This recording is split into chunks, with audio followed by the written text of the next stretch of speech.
자, 여러분들 시들무에서 또 이만큼 똑 부러지는 분이 계실까 싶습니다. 바로 시청자 디반체리님께서 찾아와 주셨습니다. 이분은 되게 연약하면서 부드러운 목소리로 공포를 주시는 분이에요. 참 특이하죠? 바로 들어보도록 하겠습니다. 네, 여보세요? 그러니까 되게 뭐라 해야 되지? 엄청 연약한 그 느낌이 확실히 있으시네요. 그렇군요. 네. 누가 막 괴롭힌 거 아니죠? 네. 누가 괴롭혔나 시작 전에 아니면 제 춤을 보고 조금 많이 놀라셨어요? 네, 좀. 아니요, 좋았어요, 네. 좋았다고요? 네. 네. 알겠습니다. 감사합니다. 오늘 디반체리님께서 이렇게 찾아와 주셨고, 오늘 디반체리님께서 해주실 이야기가 친구네 집에서 있었던 일이라고 하셨는데 맞나요? 네, 맞아요. 이거 보니까 보통 얘기는 아닌 것 같긴 하거든요. 네, 좀 사건, 사고가 있었던 일이라서. 알겠습니다. 자, 그러면 바로 네. 출발을 해보도록 할게요. 렛츠 가! 길이십니다. 렛츠 기리!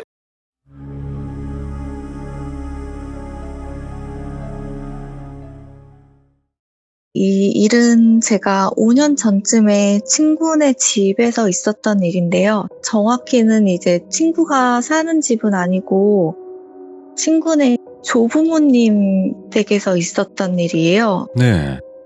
지금 이제 돌아가신 조부모님이신데요. 할머니, 할아버지죠. 친구네 부모님은 이제 조부모님께서 돌아가시면서 전라도에 있는 조부모님께서 사시던 집을 유산으로 받으셨어요. 근데 사실 친구네는 경기도에서 거주하고 있었기 때문에 전라도에 있는 집은 이제 사람이 안 사니까 거의 방치되다시피 했거든요. 그렇게 이제 몇 년을 방치하다 보니까 집이 거의 흉가처럼 돼버린 거예요. 예. 사람이 안 사니까 문을 열고 들어가서 이제 노숙하시는 분들도 있고, 학생들이 거기 들어가서 이제 이곳저곳 부숴놓기도 하고 장난감처럼 돼버린 거죠. 동네 북처럼. 그래서 이제 친구네 부모님은 그 상태로 방치를 하면 안 되겠다 싶으셔서 그 집을 깔끔하게 수선을 한 다음에 게스트하우스로 사용하기로 결정을 하셨어요. 여기서 나오는 친구의 이름은 제가 예진이라고 할게요. 깔끔하게 수선을 하고 게스트하우스로 본격적으로 운영을 하기 전에 이제 예진이는 부모님께 말씀드려가지고 친한 친구들을 이제 새롭게 단장한 게스트하우스에 초대해서 같이 파티도 하고 신나게 놀자고 제안을 했어요. 그래서 네. 우리도 다들 너무 좋다고 전라도에 언제 가볼 일이 있겠냐고 하면서 흔쾌히 같이 가기로 했어요. 대신에 이제 그 집이 주택인데 마당이 있기 때문에 마당에 뭐 잡초랑 이런 게 좀 우거져 있대요. 그래서 제 친구네 부모님한테 말씀드리기를 우리가 거기서 노는 대신에 잡초랑 풀 같은 거를 깨끗이 제거를 하겠다. 그렇게 약속을 드리고 이제 설레는 마음으로 예진이네 게스트하우스 갈 날을 손꼽아 기다리면서 추억을 남기기 위해서 친구들이랑 찍을 감성템, 필름 카메라 이런 거 챙기고 보드게임도 막 야무지게 챙겼어요. 그리고 이제 드디어 게스트하우스 가는 당일날 원래는 총 7명이 예진이랑 저를 포함해서 가기로 했는데 그중에 중간에 일정이 생기면서 2명이 빠지고 여자 5명이서 이제 예진이네 게스트하우스로 출발을 했어요. 네. 경기도에서 전라도로 가는 길이 사실 꽤 길잖아요. 맞죠. 긴데 친구들이랑 수다 떨고 중간에 휴게소 들려서 맛있는 것도 사 먹고 하다 보니까 진짜 시간 가는 줄 모르고 학창시절에 MT 가듯이 즐겁게 전라도에 위치한 예진이네 게스트하우스에 도착을 하게 됐어요. 예. 도착을 하고 보니까 해가 뉘엿뉘엿 하늘을 붉게 물들면서 지고 있고 그래서 약간 어두워지기 시작하니까 마당에 잡초 정리는 당장은 못하겠고 내일 하자 이렇게 된 거예요. 그래서 도착한 오늘은 다 같이 저녁을 준비해서 먹고 쉬기로 했어요. 원래 일정이 게스트하우스에서 2박 3일을 있을 예정으로 간 거기 때문에 사실 잡초 뽑는 일은 급하게 하지 않아도 됐으니까 우리 널널할 때 하자 하고 이제 저녁에는 운전한 친구도 힘들고 하니까 같이 저녁 먹고 얘기하고 TV 보고 놀기로 했죠. 예진이네 게스트 하우스는 좀 특이한 게 옛날 일본 건물 양식으로 지어져 있어요. 2층 단독주택이었는데 평수도 좀 상당히 컸고 네. 그리고 원래 방이 되게 많이 있었는데 이거를 이제 게스트하우스로 확장하면서 방들을 전부 터가지고 1층에는 방이 3개가 있고 그리고 2층에는 크게 터져 있는 방이 하나가 있어요. 그리고 네. 화장실은 1층에 하나, 2층에 하나 이렇게 있고 집안에 계단이 있는 복층 스타일이니까 저희들은 이제 복층 집을 살아볼 일은 잘 없잖아요. 그래서 이제 복층이 있으니까 재밌어서 왔다 갔다 하면서 새롭게 수리한 게스트하우스를 막 구경을 했거든요. 집 모양도 뭐 한옥이면 한옥이지 일본 건물 양식은 특이하잖아요. 그래서 와 신기하다 재밌다 그러면서 이곳저곳 막 보는데 게스트하우스 1층에서 2층 올라가는 계단이 기역자로 돌아가면서 올라가게 되어 있는데 그 1층과 2층 계단 사이의 벽에 어린아이 정도가 왔다 갔다 할 수 있는 크게 문이 있는 거예요. 근데 이상한 게 그 문이 자물쇠로 단단하게 잠겨 있는데 다른 방문은 모두 나무 문이거든요. 근데 이 문만 철문으로 돼 있는 거예요. 뭘까? 그리고 자물쇠가 잠겨 있다고 제가 아까 그랬잖아요. 근데 심지어 이 자물쇠가 애기 주먹만한 자물쇠가 5개나 걸려 있는 거예요. 쪼르르. 좀 이상하잖아요. 딱 보기에. 그리고 그 철문이 전혀 그 게스트하우스랑 어울리는 디자인도 아니고 너무 이질적인 거예요. 그래서 궁금한 마음에 이제 예진이한테 물어봤죠. 예진아, 이거 문 뭐야? 물어봤더니 예진이가 하는 말이 나도 사실은 잘 몰라. 부모님도 듣기로는 예전에 할머니, 할아버지가 하는 말이 물탱크가 있던 자리래. 근데 지금은 어차피 상수도 연결돼서 굳이 물탱크 안 쓰니까 잠궜는데 열쇠는 예전에 잃어버리고 철문이라 뭐 굳이 그거 뜯기도 애매해서 그냥 줬다는데? 이러는 거예요. 예. 근데 물탱크가 있는 자리인데 왜 굳이 자물쇠를 5개나 걸어놨지? 이상하잖아요. 그래서 제가 물어봤어요. 아니 물탱크 자리인데 왜 자물쇠로 꽁꽁 걸어놨어? 그것도 5개나? 그랬더니 예진이가 하는 말이 물탱크가 있는 자리가 옥상처럼 외부랑 연결돼 있어서 뭐 도둑이나 강도 이런 사람이 누가 맘만 먹으면 집 밖에서 안으로 열고 들어올 수 있대요. 아. 그래서 안쪽에서 이제 못 들어오게 잠궈놨다 하더라고요. 듣고 보니 물탱크는 주택의 대부분 옥상에 있잖아요. 그래서 이제 완전 옥상은 아니고 반옥상처럼 1층이랑 2층 사이에 뭐 자리가 있나 보다.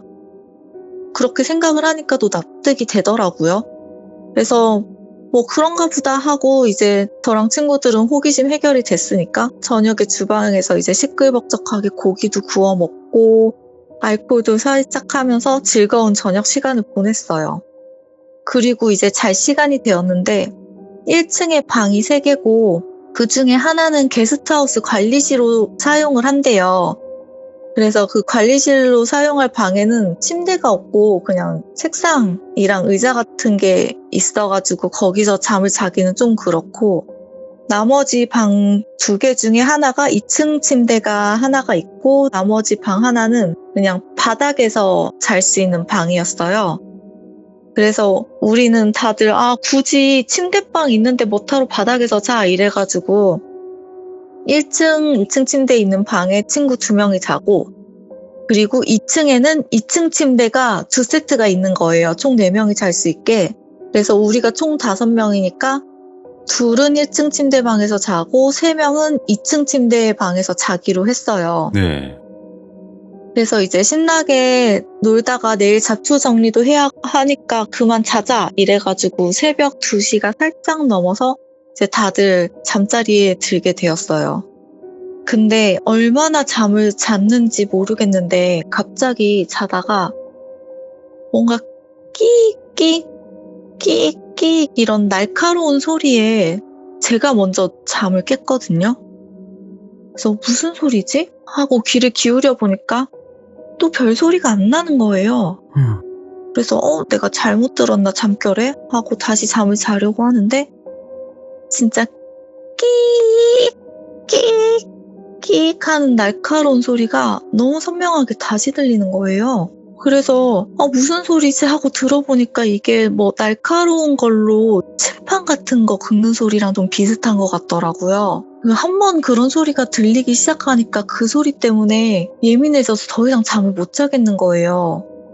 그래서 이 소리가 도대체 어디서 들리는 소리지? 하고 가만히 누운 채로 귀를 쫑긋 세워서 들어보니까 2층에서 나는 소리는 아닌 것 같고 1층에서 나는 소리 같았어요. 예. 근데 그 와중에 끼익 소리가 나는데 간헐적으로 그 끼익 사이에 쿵 이런 둔탁한 소리가 같이 섞여서 들리는 거예요. 예. 느리게. 그래서 저는 순간 드는 생각이 하필 강도가 들었나? 빈집으로 오래 있었던 데니까 누가 열고 들어왔나? 이런 생각이 드니까 갑자기 무서워서 혼자서는 확인을 못 하겠는 거예요. 그렇다고 가만두자니 같이 자고 있는 친구들이 혹시 해코지 당할 수도 있고 그래가지고 자고 있는 친구 2명을 흔들어 깨웠어요. 근데 한 친구는 이제 술이 떡이 돼서 일어나질 못하고 미진이라는 친구가 이제 제가 막 깨우니까 일어난 거예요. 그래서 미진이한테 미진아 너 지금 이 소리 들려? 끼익거리는 소리 혹시 들어봐봐 이랬더니 미진이가 가만히 있더니 본인도 들린다는 거예요. 그러면서 하는 말이 헐 뭐야 완전 잘 들리는데 이거 완전 도둑 든 것 같아. 너무 뚜렷하게 들리니까 어떻게 도둑 든 것 같아 이러는 거예요. 그래가지고 우리 그럼 경찰에 신고를 하자. 근데 이게 또 소리만으로는 신고를 할 수 없는 게 잘못 들어서 신고하면 허위 신고처럼 되잖아요. 그래가지고 도둑이 들었는지 안 들었는지 확인만 하자 이래가지고 같이 1층으로 내려가서 강도 들었는지 안 들었는지 도둑인지 아닌지 이거 확인만 하고 맞으면 다시 얼른 2층으로 올라가서 같이 경찰에 신고를 하기로 했어요. 그래서 둘이서 이제 계단 쪽으로 향하는데 계단 쪽으로 향할수록 끼익 하는 그 날카로운 소리가 엄청 선명해지는 거예요. 예. 이거는 진짜 누가 분명히 내는 소리다 싶을 정도로 끼익 하는데 간헐적으로 그 사이에 쿵 그러면서 또 끼익 쿵 이렇게 그 소리가 섞여서 들리는 거예요. 그래서 진짜 1층이다. 무조건 1층에 누가 들어왔다 해가지고 계단에 내려가는 순간 쿵 하는 소리가 들리는데 소름이 쫙 돋는 거예요. 1층으로 내려가려고 계단에 발을 디뎌서 내려가는데 쿵 소리가 바로 귀 옆에서 들리는 거예요. 그게 1층과 2층 사이에 철문이 있다고 했잖아요. 그 철문에서 나는 소리인 거예요. 그 철문에서 계속 쿵 이런 소리가 나서 너무 소름이 돋는 거예요. 예진이가 아까 했던 말이 외부랑 연결이 되어 있다 그랬거든요. 그래서 누가 안으로 들어오려고 하나 싶어서 저랑 미진이는 이제 그 철문 안쪽에서 소리가 나니까 귀를 살짝 댔어요. 귀를 살짝 대니까 끼익 하고 쿵 하는데 그 쿵 하고 소리가 날 때 문이 진동을 하는 거예요. 누가 뒤에 때리는 것처럼. 이건 진짜 밖에서 누가 들어오려고 한다. 이건 진짜 100%다. 이렇게 서로 얘기를 하고 근데 한편으론 다행인 게 집 안으로 들어온 건 아니잖아요. 예. 그래서 미진이가 주먹으로 그 문을 세게 막 치면서 말했어요. 강도면 그냥 가세요. 지금 경찰에 신고할 거예요. 그러면서 그 문을 막 두들겼어요. 오. 그러니까 저도 같이 막 두들기면서 여기 지금 사람 많아요. 계속 두들기면 바로 신고합니다. 그만하세요. 이러면서 저희도 문을 반대로 막 세게 두들겼거든요. 그랬더니 잠시 잠잠해진 거예요. 그래서 저랑 미진이는 서로 쳐다보면서 진짜 대박 강도였나 봐. 어떡하지? 애들 다 깨울까? 아니면 그냥 올라갈까? 막 이렇게 고민을 하고 있었어요. 근데 그 순간 갑자기 쾅쾅쾅쾅쾅쾅 문을 엄청 빠르게 두들기는 거예요. 그래서 너무 놀라서 둘 다 바닥에 주저앉았거든요. 그리고 누가 먼저랄 것도 없이 1층으로 내려가서 예진이랑 자고 있는 친구 한 명도 마저 깨웠어요. 깨워서 철문 앞으로 데리고 왔어요. 왔더니 이제 친구들한테 여기 문에서 누가 들어오려고 한다. 누가 네. 문을 세게 두드리더라. 이런 자초지종을 얘기를 했어요. 그랬더니 예진이가 게스트하우스에 불을 탁 켜고 한 명은 경찰에 신고하려고 핸드폰 준비하고 그 상태로 이제 저랑 미진이가 다시 철문을 막 두들겼어요. 근데 아무런 소리가 들리지 않는 거예요. 그니까 이제 예진이랑 같이 사던 친구가 우리 보고 잠결에 잘못 들은 거 아니냐고 막 그러는 거예요. 근데 그렇다고 하기엔 저 혼자 들은 게 아니라 같이 들은 거잖아요. 그래서 그냥 넘기기엔 너무 찜찜해서 예진이한테 계속 얘기를 했더니 예진이가 부모님한테 말씀을 드려야겠다 이러는 거예요. 그래서 그 다음날 아침에 예진이 부모님께 밤에 있었던 일을 말씀을 네. 드렸어요. 그랬더니 부모님께서 마침 오늘이 금요일이니까 오늘 일을 끝내시고 게스트하우스로 내려오시겠대요. 네. 그리고 여자들만 있다 보니까 조금 불안하잖아요. 그래서 부모님이 내려오시기로 했어요. 그래서 우리는 다 같이 아침 먹고 약속대로 잡초 제거하면서 시간을 보냈어요. 하루는.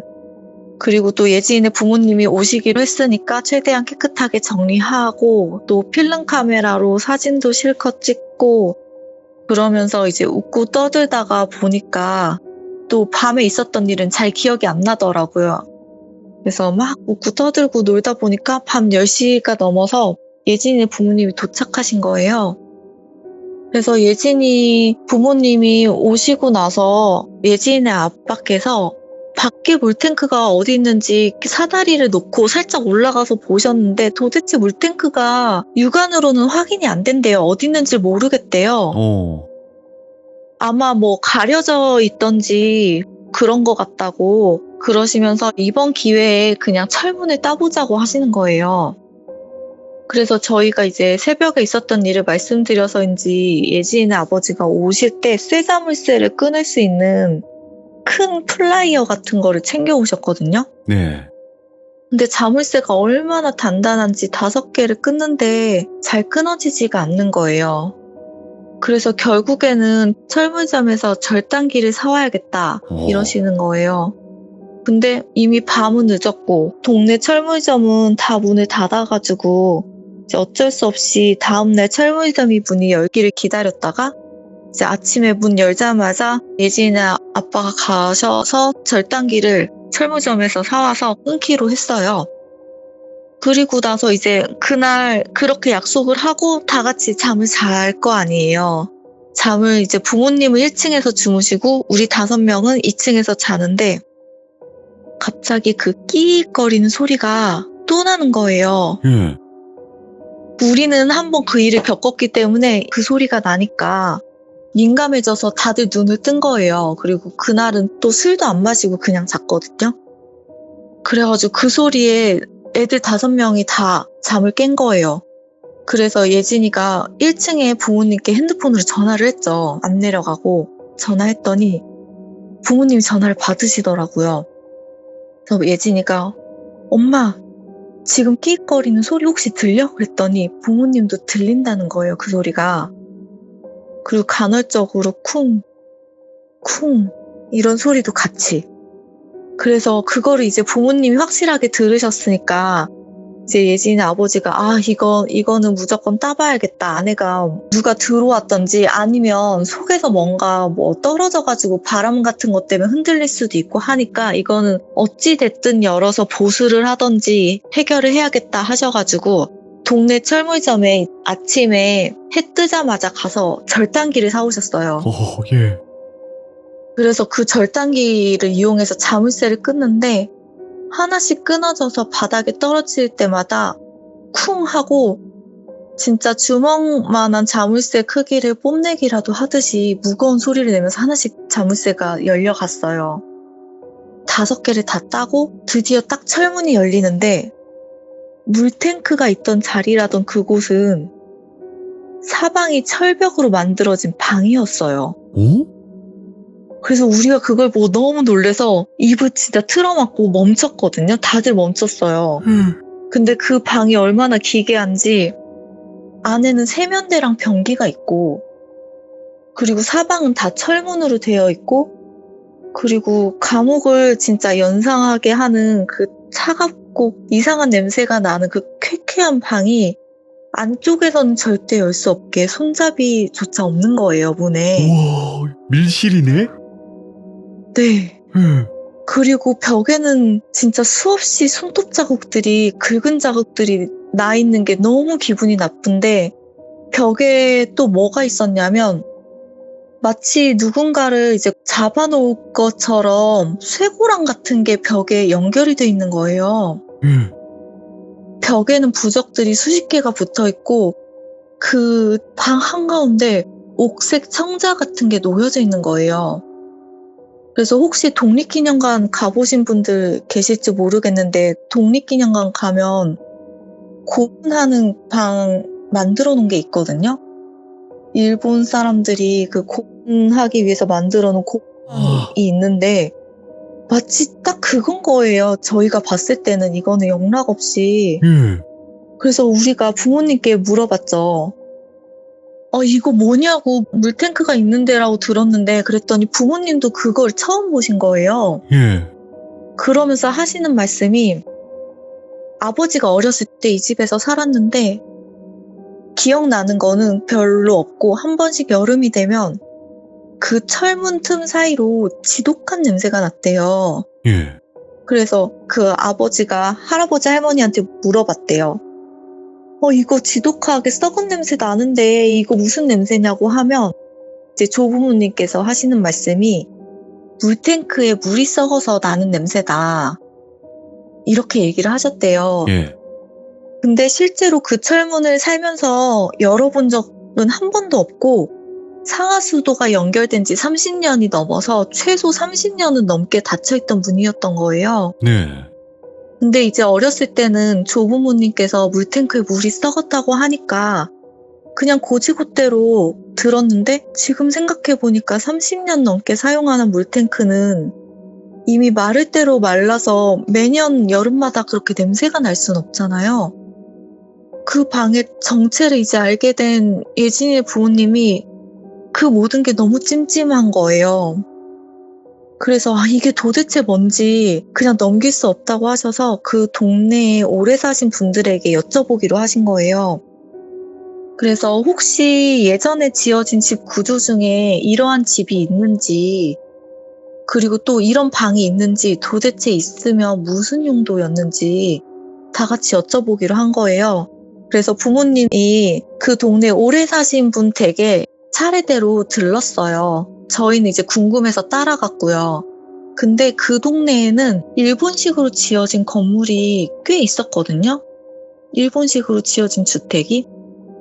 그래서 아직까지 이제 일본식 건물 남아있고, 주인분이 거주하시는 그 집 몇몇 분들에게 실내 무릅쓰고 찾아가서 여쭤보았거든요. 오. 그러다가 이제 한 주민분께서 좀 충격적인 이야기를 해주신 게, 일제강점기 시대에 전라도에 일본인들이 모여 사는 마을이었대요, 그 동네가. 오. 예. 그리고 한국인 노비를 많이 썼었대요. 근데 노비가 이제 말을 안 듣거나 하면 가둬놓고 벌을 주는 방으로 쓰이는 벌방이 있었대요. 벌방이라고 벌방. 하는. 오. 네. 근데 모든 일본식 집에 이런 방이 있었던 건 아니고, 좀 고위 관리자 집에, 그것도 조금 악독한 취미가 있는 일본인 관리자 집에 이런 방이 몇 개가 있었대요. 그런데 이제 그 비하인드 스토리가 또 있더라고요.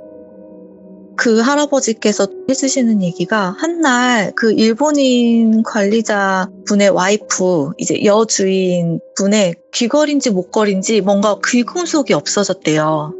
그래서 그 동네가 이제 좀 비싼 게 없어져서 난리가 났는데 결국 못 찾고, 그 집 여주인이 여자 노비들을 전부 벌을 주기로 했어요. 니네가 가져갔다, 이렇게 덤탱이를 씌워가지고 여자 노비를 전부 벌 주는 방에 가둔 거예요.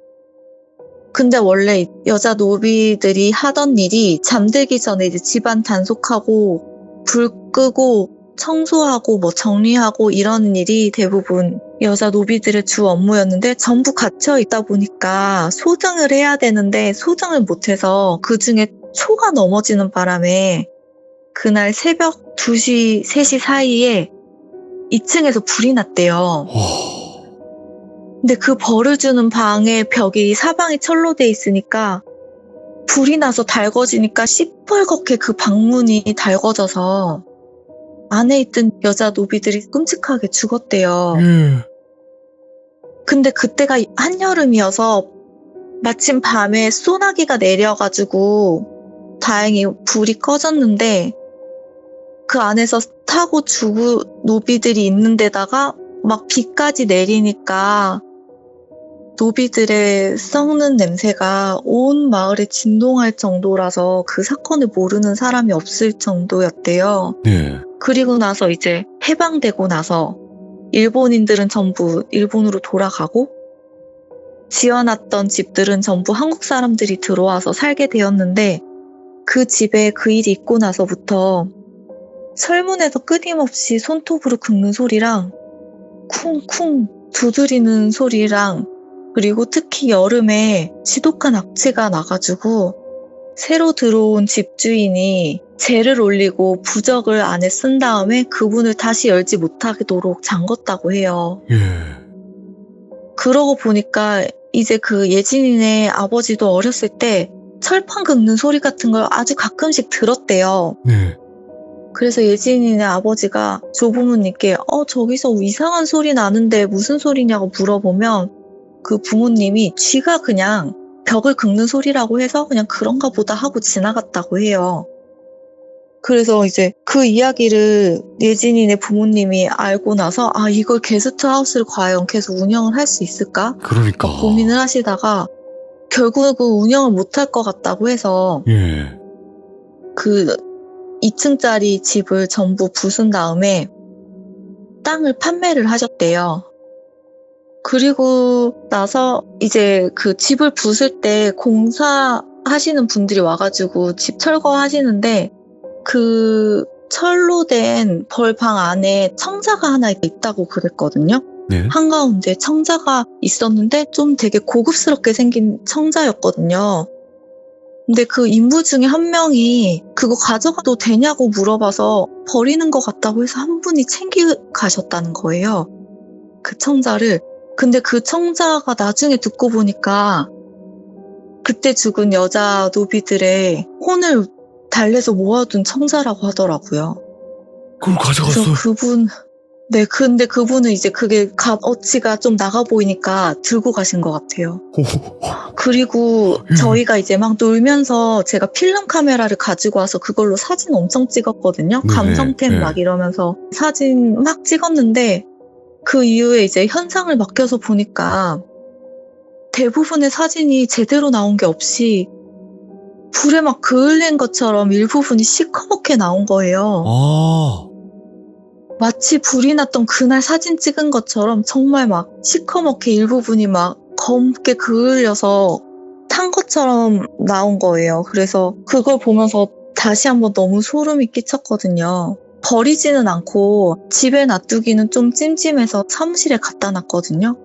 그리고 그 전라도에 있는 마을이 아직도 일본 주택이 그대로 보존이 잘 돼 있대요. 예. 그래서 지금은 관광 명소처럼 사람들이 다녀간다고 하더라고요. 와. 아니 진짜 이거 레전드다. 밀실 벌빵. 네, 저도 밀실은 처음 봐가지고. 아니 그러면 잠깐만 한번 이야기를 나눠볼게. 조부모님께서는 그거를 자녀분들에게 비밀로 한 거는 그러니까 좀 신경 쓰이고 무서워할까봐 그런 걸 거잖아요. 그런 것 같아요. 그죠? 그걸 막 숨기려고 네. 굳이 그럴 필요는 없잖아요. 그 조부모님이 그러신 게 아니니까. 네, 그쵸. 참, 이런 일이 있구나. 완전 생전 처음 들어보는 얘기였어요. 이것도. 네, 저도 그런 거를 실제로 처음 봤어요. 정말 벽부터 천장이랑 바닥까지 전부 진짜 철판을 대서 이렇게 만들어진 방은 처음 본 데다가 안쪽에서 열 수 없게 그 문에 손잡이가 없는 게 너무 소름 끼쳤어요. 이야. 자, 네. 오늘도 디반체리님은 이렇게 레전드를 흘리고 가십니다. 제가 주워 담겠습니다. 이거 가져가도 네. 되죠? 네, 가져가세요. 네. 근데 진짜 그거 가져가신 분은 뭐 별일 없겠지. 그러길 네. 바래야죠. 네. 근데 아픈 역사가 섞여 있었네요, 여기에. 네, 맞아요. 우리나라에 아픈 역사가 섞여 있었고 절대 네. 또 그런 일이 없었어야 되는데 그때 시대에 또 억울하게 그렇게 네. 되신 분들이 아마 거길 떠나지 못할 수도 있는 거잖아요. 그쵸. 네, 그럴 수밖에 없다고 생각을 하니까.